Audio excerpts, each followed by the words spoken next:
दोस्तों, Vodafone idea की बात करें तो यहाँ पे अब गुड न्यूज़ आने लगी है। यानी लगने लगा है कि शायद वोडाफोन आइडिया इस सारी मुसीबत से आने वाले समय में बाहर निकल जाएगा। जैसे जैसे वोडाफोन आइडिया 5G सर्विस को लॉन्च कर रहा है, लोगों का रिस्पॉन्स बहुत ज़्यादा पॉजिटिव है। वैसे भी आप देखेंगे तो 4G सर्विस में वोडाफोन आइडिया ऑलरेडी पहले से बेहतर है। उनकी सर्विस के मामले में, उनके कस्टमर केयर के मामले में रिलायंस और एयरटेल से आगे। अब इन्होंने 5G सर्विस शुरू की है तो लोग उसका जो कंप्लेंट का जो आप देखें, इनका जो रेशियो बहुत ही कम है या नहीं के बराबर है दूसरी कंपनियों के मुकाबले। लोग पसंद करें 5G सर्विस। और ऐसे में आने वाले समय क्या वोडाफोन आइडिया वो सारी प्रॉब्लम झेल के उसमें से बाहर निकल के अपने कस्टमर को फिर से अपनी तरफ ला पाएगा, उसको हमें देखना होगा। दूसरी तरफ सरकार भी कोई रास्ता निकाल रही है। सरकार अब इक्विटी तो नहीं बढ़ाएगी, ऑलरेडी 49% वो स्टेक ले चुके हैं, लेकिन रास्ता कोई तलाशा जा रहा है। ये एक अच्छी गुड न्यूज़ है। सरकार अभी तक कोशिश पूरी तरह से नकार नहीं रहे। सरकार चाहती है कि वोडाफोन आइडिया ऐसे ही बाज़ार में टिके रहे, 3 खिलाड़ी तो कम से कम चाहिए। ऐसे में आगे की क्या संभावना बन रही है उसको समझेंगे, सरकार का क्या नज़रिया है उसको भी जानेंगे, और क्या कहना है मैनेजमेंट का इस 5G लॉन्चिंग के बाद उसको भी समझेंगे। साथ में मई के आंकड़े हमारे सामने निकल कर आए म्यूचुअल फंड के, वो बहुत ही ज़्यादा उत्साहवर्धक है। काफ़ी सारे म्यूचुअल फंड ने अच्छी खरीदारी भी की है। क्या वोडाफोन आइडिया आने वाले समय बेहतर करेगा? लेकिन फ्रेंड, उससे पहले अगर आप पहली बार हमारे चैनल पे आए तो चैनल को सब्सक्राइब कर दीजिए, एक बेल आइकॉन दबा दीजिए ताकि जब भी नया वीडियो बने पहला नोटिफिकेशन आपको मिले। वीडियो पसंद आए तो लाइक से ज़रूर कीजिए। चलो फ्रेंड्स, वीडियो स्टार्ट करते हैं। मैं हूँ आपका दोस्त SB दवे और हमारे अपने चैनल ऑनलाइन कमाई में आपका बहुत बहुत स्वागत है। तो सबसे पहले वोडाफोन आइडिया के कारोबार की बात करें तो आप देख सकते हो कि आज 6.71 पर यहाँ पे हमें गिरावट देखने को मिली। फ्राइडे के दिन 1.03% की गिरावट थी, तो बाज़ार में गिरावट का माहौल था। काफ़ी बड़ी गिरावट हुई। FI ने बिकवाली की, जिसकी वजह से सभी शेयर नीचे आए, उसमें वोडाफोन आइडिया का शेयर भी नीचे आ गया और स्टॉक ने फिर 7 रुपये का लेवल तोड़ा है। थोड़ी सी वीकनेस तो बनी हुई है, लेकिन इसके बीच में काफ़ी अच्छी गुड न्यूज़ निकल के आ रही है। वोडाफोन आइडिया के CEO ने कहा है कि 5G सर्विस उनके लिए एक नया सहारा बनी है और यूजर्स उनसे संतुष्ट है। तो ग्राहकों की कमी और नेटवर्क संकट से जूझ रही वोडाफोन आइडिया के लिए अब अच्छी खबरें सामने आने लगी है। कई महीनों से TRA के आंकड़े लगातार बता रहे थे कि VI से लाखों यूजर्स उनको छोड़ के जा रहे हैं, लेकिन अब ये मामला बदलता हुआ दिखाई देगा। तो ये देख सकते हो कि लंबे समय से ग्राहकों की कमी और नेटवर्क का जो प्रॉब्लम था वो उससे जूझ रहे थे, लेकिन अब पिछले कई महीनों से TRA के आंकड़े लगातार बता रहे थे कि VI लाखों यूजर्स जो उनके हैं वो एयरटेल की तरफ शिफ्ट हो रहे या फिर जियो की तरफ जा रहे। और लेकिन अब कंपनी ने अपनी पकड़ को फिर से बनाना शुरू कर दिया, धीरे धीरे उनकी पकड़ मजबूत होने लगी है। तो ये देख सकते हो कि 5G की एंट्री ने पूरा माहौल एक बार बदला है। VI ने आखिरकार देश के कई बड़े शहरों में अपनी 5G सर्विस की शुरुआत कर दी है। दिल्ली, मुंबई, चंडीगढ़, पटना के बाद अब बेंगलुरु में भी VI की 5G सर्विस एक्टिव हो गई है।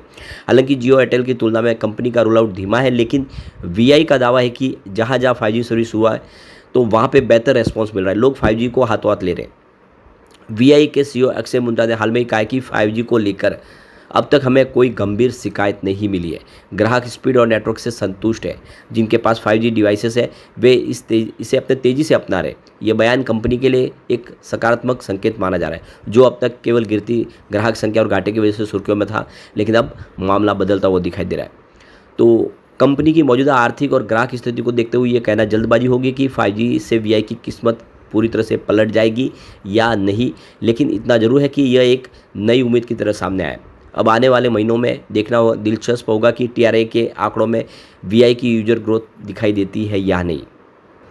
तो 5G VI के लिए सिर्फ एक तकनीकी अपग्रेड नहीं बल्कि संघर्ष से वापसी की उम्मीद बनकर उभरा है। अगर कंपनी इसी तरह ग्राहकों को बेहतर नेटवर्क और स्पीड देती रही तो शायद डूबती नैया वाकई किनारे लग जाए और कस्टमर जो उनसे छीन गए, जो VI और एयरटेल लेके जा चुके, वापस उनकी तरफ आ सकते हैं, क्योंकि हर किसी को बेहतर सर्विस चाहिए, बेहतर नेटवर्क चाहिए, अच्छी इंटरनेट सेवा चाहिए।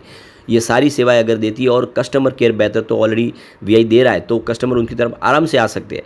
तो एक बड़ी पड़ाव हासिल करता हुआ दिखाई दे सकता है। एक और जो अच्छी गुड न्यूज़ ये है कि मई महीने में म्यूचुअल फंड ने भी अच्छी खासी खरीदारी की है। म्यूचुअल फंड का विश्वास लौट के आया वोडाफोन आइडिया की तरफ। तो देखो, मई महीने में यहाँ पे 42 नए म्यूचुअल फंड है जिन्होंने यहाँ पे खरीदारी की है, वो फ्रेश इन्वेस्टमेंट किया है। वैसे 19 म्यूचुअल फंड ऐसे भी है जिन्होंने एग्जिट लिया है, लेकिन 19 के सामने 42 का आंकड़ा आप समझ रहे हो दुगना है।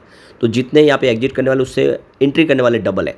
इससे एक बात समझ में आ रही है कि वोडाफोन आइडिया पे म्यूचुअल फंडों का भरोसा बढ़ गया है। तो वो कुछ म्यूचुअल फंड जिनका निवेश बढ़ा है उसको हम डिस्कस करेंगे, जिनकी 2 डिजिट से ज़्यादा एयू में है। तो कोटक इक्विटी ऑर्बिटेज फंड ग्रोथ की बात करें तो 497 करोड़ का उन्होंने एयूम किया है। Invesco India arbitrage fund growth का 313 करोड़ का एयूम है और UTI arbitrage fund regular growth plan का 95 करोड़ का एयूम है।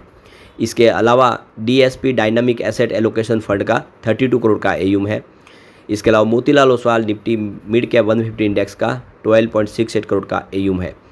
फिर Nippon India ETF Nifty mid cap 150 का 12.19 करोड़ का एयूम है और Mirae asset arbitrage fund regular growth का 25.66 करोड़ का एयूम है।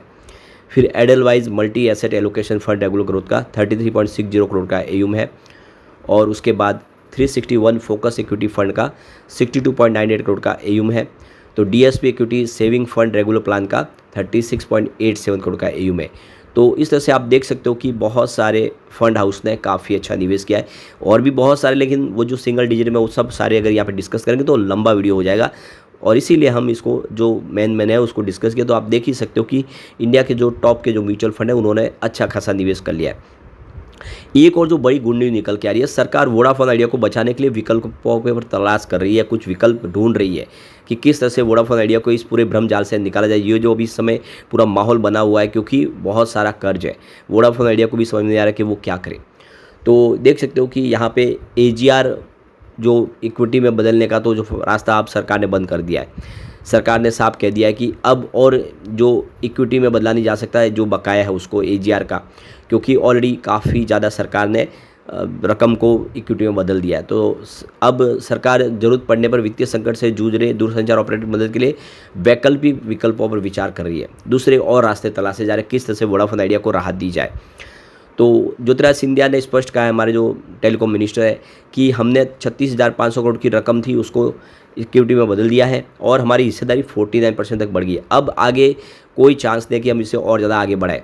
तो ये रास्ता तो अब बंद हो गया, इक्विटी ट्रांसफ़र का जो रास्ता है जो अब ये नहीं हो सकता है, ये रास्ता बंद है। इससे सरकार के पास दूरसंचार कंपनी की सहायता करने के लिए जो विकल्प है वो भी सीमित रह गए, लेकिन वह क्षेत्र में प्रतिस्पर्धा को बनाए रखने और उपभोक्ताओं के हितों की रक्षा के लिए वोडाफोन आइडिया के निरंतर संचालन को सुनिश्चित करने के लिए उत्सुक है। सरकार चाहती है कि तीसरी कंपनी बनी रहे प्राइवेट सेक्टर की।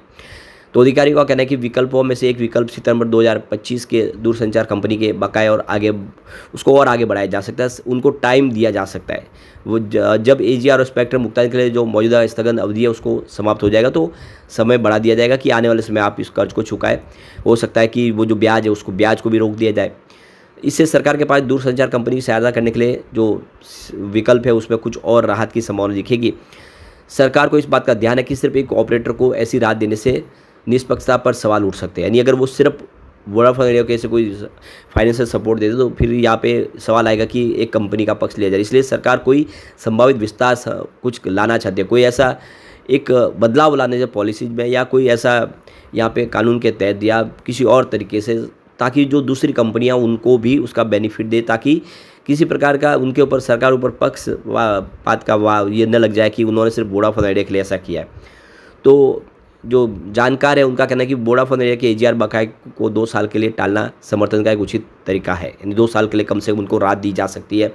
उन्होंने बताया कि सरकार रिलायंस जियो और भारतीय एयरटेल के वर्चस्व वाले 2 खिलाड़ियों वाले बाजार को जोखिम में नहीं डालना चाहेगी, खासकर यह देखते हुए कि वोडाफोन आइडिया पर सरकार का सबसे ज़्यादा बकाया 31 मार्च 2025 तक वोडाफोन आइडिया का कुल बकाया 1.94 लाख करोड़ था।